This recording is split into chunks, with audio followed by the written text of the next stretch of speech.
Hello বন্ধুরা, এখন আমি করব জিও সিনেমাতে রিলিজ হওয়া নতুন সিনেমা ব্ল্যাক আউটের রিভিউ। যে সিনেমার মেল লিডে আছে বিক্রান্ত মাসে, সুনীল গ্রোভার, যিশু সেনগুপ্ত, মনি রয়, এছাড়া দুজন সোশ্যাল মিডিয়া ইনফ্লুয়েন্সারকেও নেওয়া হয়েছে। এই সিনেমাটা একটা ডার্ক ক্রাইম ড্রামা জনরার ফিল্ম, যে জনরাতে সচরাচর আমাদের ইন্ডিয়াতে খুব একটা কাজ হয় না। যেরকম মনিকা ও মাই ডার্লিং, বাসানওয়ালার সিনেমাটা ছিল, সেটাও খুবই দারুণ একটা কাজ।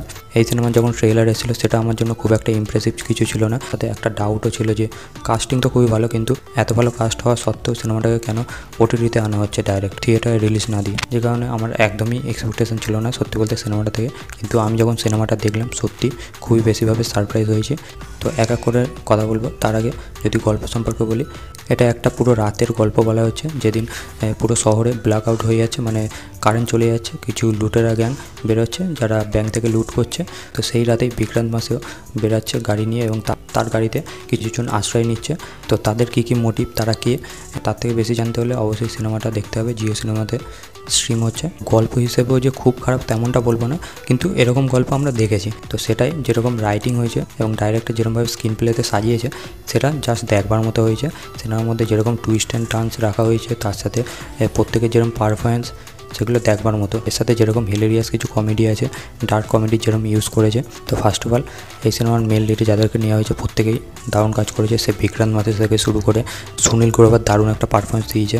আমাদের বাংলা থেকে যিশু সেনগুপ্ত আছে, তাকে কিছু কিছু সিনে আমরা দেখতে পাই, তার ক্যারেক্টারটাও বেশ ভালো মজার ছিল। তাকে আমরা মেনলি ক্লাইম্যাক্সেই দেখতে পাই, তাকে বেশ ভালো লেগেছে। এছাড়া দুজন যে ক্রিয়েটারকে নেওয়া হয়েছে, তাদের ক্যারেক্টারটা জাস্ট দারুণ। তাদের ক্যারেক্টারের নাম রাখা হয়েছে ঠিকঠাক, এবং তাদের ক্যারেক্টারটা এরকমই রাখা হয়েছে যে টিকটক বন্ধ হয়ে যাওয়ার পর, তো এই সোশ্যাল মিডিয়া প্ল্যাটফর্ম বন্ধ হয়ে যাওয়ার পরে, তো তারপরে তারা চুরি করছে এবং পুলিশের কাছে ধরা পড়ছে বারবার।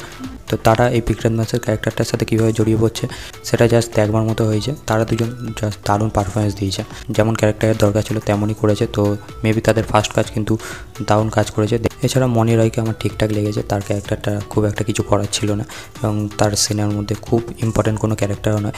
এছাড়া বাদবাকি সবাই যারা অল্প অল্প সিনেও ছিল প্রত্যেকে ভালো করেছে। এছাড়া গানের যেরকম ইউজ করেছে সেটা প্রশংসা করতে হবে।